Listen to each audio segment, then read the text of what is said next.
they will vote for the People's Party or not, that doesn't matter. But I just feel like that they will make sure that the voting turnout stay above 70%. And also at the same time is the overseas voting that matter a lot. I actually have data set of all the cities that voted last time. Sydney, number one. London, number two. Canberra, number three. New York, Chicago, LA. I think a couple of cities in Germany. So I know exactly where the votes are coming from and the amount of tallies that came in. So Sydney, for example, that's about 30,000 to 40,000 votes. That's like one district.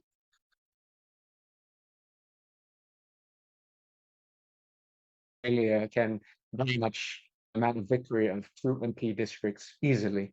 And that's to an untapped, neglected population, the overseas ties.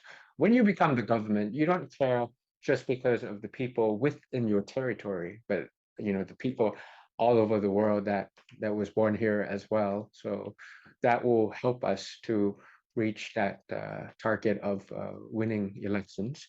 But that's not the only thing. So we need to do a couple of things. We need to win more election.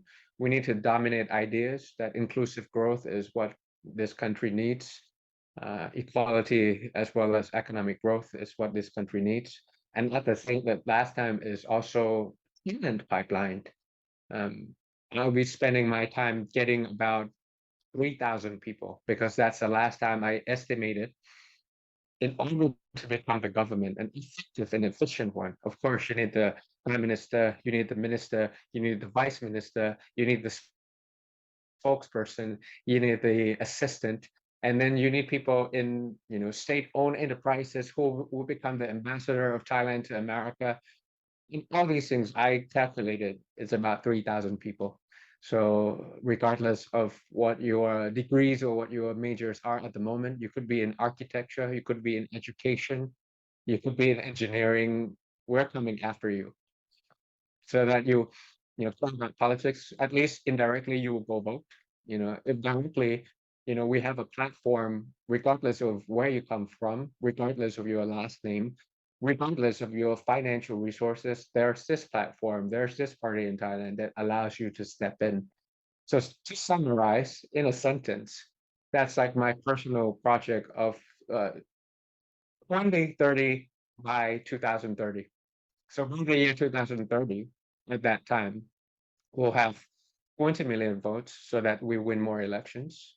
We could be a one-party parliament. We don't want to do that, but we have that political weight so that we could negotiate in the way we form coalition. And also to get 3,000 young bloods into politics. I think that's how you reinvigorate a body. I mean, if the body is old and damaged and weak, well, once you have that fresh blood coming into politics all the time, even though it's ugly, it's dirty, it's a waste of time, but once you get it in, things will start to change from within. Integrity. That's what we were criticizing, regardless of party names.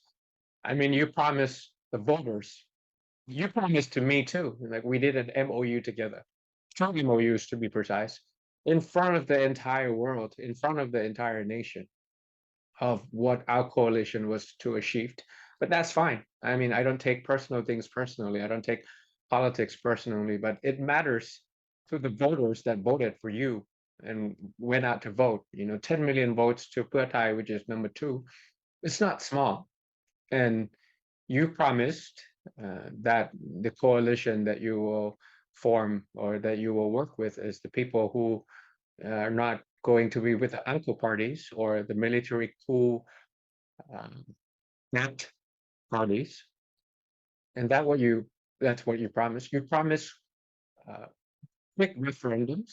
You promised constitutional amendment, which is very hard to do. It's a simple majority to any constitutional amendment because of the military drafted constitution. So it's very hard to do. So you really need a lot of political will to achieve some change. And a lot of people in Thailand feel shortchanged because of that. So that's why we're criticizing. And I would argue that the way you get into power affect the way you exercise power, and it affects the way you monitor power. That's how you get into power, how you exercise power, and how the power is monitored is something that is related. And because you did a grand compromise in order to form your coalition with the military, to follow up on the end of military conscription is impossible. Your coalition is not going to allow you to do that, right? To amend a constitution, that will be impossible because the political party leaders that you join hands with drafted that constitution back in 2017. So the way you exercise power is just not going to be effective, and it's not going to, for example, the digital wallet scheme, it takes a year to do a helicopter money. You don't need a government. You need an effective public service. You need an effective permanent secretary to hand out cash. It's not that difficult. Go around in order to deliver the necessity or the necessary cash handout that will elevate the pain and poverty of the people, for example. So that's why it's going to be very difficult for them to follow through to what they had promised. So that's what we were criticizing, not Thai on a person level or prime minister on the personal level.